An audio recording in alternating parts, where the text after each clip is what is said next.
Et puis, hors de nos frontières, certains responsables affirment que la Chine souhaite attirer les investissements étrangers dans l'industrie manufacturière, les services et l'économie verte. Ces déclarations ont été faites ce jeudi lors d'une conférence de presse. Suivez.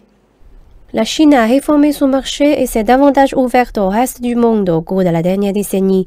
La Commission nationale du développement et de la réforme a déclaré que la Chine avait utilisé environ 160 milliards de dollars d'investissements directs étrangers à la fin de 2021, se classant au deuxième rang mondial.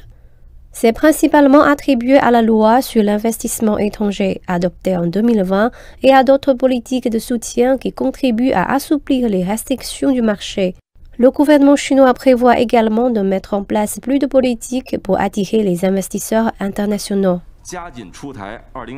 Nous publierons bientôt une nouvelle liste d'industries pour encourager l'investissement direct étranger en Chine.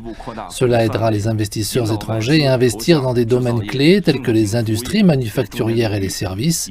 Nous aiderons également les investisseurs en renforçant la protection de la propriété intellectuelle et en réduisant les restrictions d'accès au marché pour garantir aux investisseurs étrangers une concurrence équitable en Chine.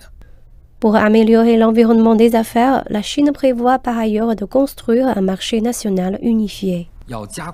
Cela signifie que nous briserons la segmentation du marché et le protectionnisme régional et éliminerons les points faibles du cercle économique. Cela rendra notre environnement des affaires plus transparent et plus ouvert. Cela libérerait également un grand potentiel pour un développement économique sain et durable.